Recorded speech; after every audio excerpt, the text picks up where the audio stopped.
अस्सलाम वालेकुम everyone, welcome to our channel cooking with Mubeen. सबसे पहले हमें एग चाहिए 2 अदद। उसके बाद हमें अनियन चाहिए, अनियन 2 अदद चाहिए।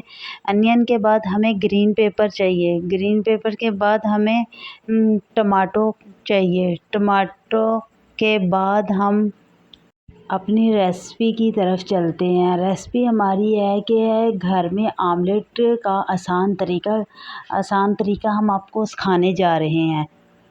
वीडियो स्टार्ट करते हैं। सबसे पहले हमारे पास 6-7 हरी मिर्चें हैं और एक बड़े साइज़ का प्याज है और एक बड़े साइज़ का टमाटर है। इन सब चीज़ों को हमने चॉप कर लिया है। अब हम सबसे पहले प्याज को डालेंगे।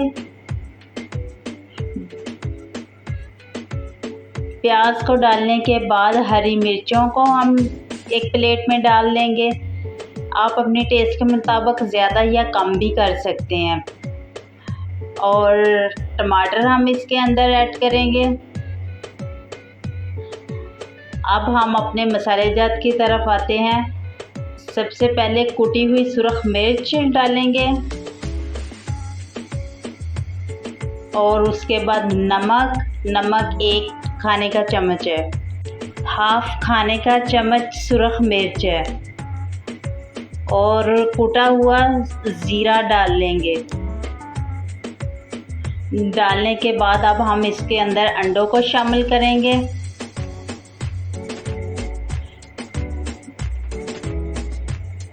अंडों को अच्छी तरह हम फेंट लेंगे।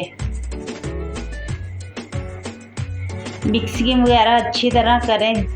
जो हमने इसके अंदर मसाले वगैरह डाले हुए हैं वो अच्छी तरह मिक्स हो जाएं। अब हम अपने चूल्हे की तरफ आते हैं। घी हमने गरम कर लिया है। जो हमने आमलेट के लिए मिक्सचर तैयार किया था अब हम उसके घी के अंदर डाल देंगे। डालने के बाद हम इसको अच्छी तरह तवे के ऊपर फैला देंगे और आग थोड़ी सी तेज़ कर देंगे। 1 सेकेंड के बाद हम अपने चूल्हे की आंच को हल्का कर देंगे ताकि वो नीचे से जलने ना पाए। अब हम इसको कट करेंगे थोड़ा सा ताकि हमें पलटने में आसानी हो। इस तरह हम 4 कट लगा लेंगे और आसानी से हम अपने आमलेट को पलट लेंगे। इस तरह हम बारी बारी सारों को पलटते जाएंगे और आंच हम धीमी रख लेंगे। और इस तरह हम बारी बारी इन पीसेस वगैरह को पलटते जाएंगे। आग हमारी लो ही रहे। अगर हम तेज़ करेंगे तो हमारा आमलेट जल भी सकता है।